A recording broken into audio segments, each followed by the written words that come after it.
வணக்கம், எப்படி இருக்கீங்க? எல்லோரும் நல்லா இருக்கீங்க நான் நம்புகிறேன். பாதுகாப்பாக இருக்கீங்கன்றதையும் நான் நம்புகிறேன். சரியா? Very good. ஓகே, எனக்கு ஒரு கால் வந்து ஒரு அன்னோன் ஒரு ஃபாரின் நம்பர்லேருந்து வந்தது. ஸோ அந்த கிளைண்ட் வந்து கேட்டார், சார் என்னோடய மனைவிக்கு ஒரு கிஃப்ட் பண்ணணும், அது அவங்க மறக்க முடியாத அளவுக்கு இருக்கணும் அப்படின்னு சொல்லியிருக்கிறாரு. ஸோ அவர்கிட்ட ஒரு சில ஃபோட்டோஸ் அவர் ஏற்கனவே பார்த்துருக்கிறாரு, அந்த மாதிரிலாம் வேணும் அப்படின்னாரு. எல்லாம் டிஃப்ரெண்ட்டாக பண்ணுங்கள் சார் அப்படின்னாரு. ஸோ ஒரு சில ஐடியா கொடுத்தோம். அதுக்கப்புறம் திடீர்னு என்னென்னா லாஸ்ட் மூமெண்ட்டில் இல்லை அப்படியே மாற்றிட்டாரு. சரி ஓகே சார், படம் பிரச்சனை இல்லை, ஏன்னா டைம் இருக்கு இல்லையா, 3 நாள் இருக்குது. ஸோ அதனால் ஓகே சார் அப்படின்னா அவருக்கு இப்போ என்னென்னா ஃபுல்லாக எர்தன் கான்செப்டில் பண்ண போகிறோம். வாங்க எப்படி பண்ணுறோன்றதை பார்க்கலாமா? ஒரு பெரிய பாட்டுன்னா நம்ம என்ன பண்ணிக்கலாம்னா, சின்ன பாட்டுனா ட்ராயிங் போட்டு பண்ணலாம்.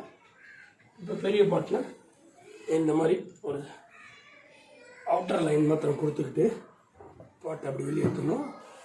சரியா? ஸோ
வணக்கம். ஓகே, நீங்கள் இப்போ பார்க்குறது எப்படி இருக்குது நீங்களே சொல்லுங்கள். ஓகேயா? அந்த கஸ்டமர் என்ன நம்பினார், அந்த நம்பிக்கையை நான் காப்பாற்றிட்டேனா இல்லையான்றது நீங்கள் சொல்லுங்கள். ஆனால் கஸ்டமருக்கு ரொம்ப பிடிச்சிருச்சு.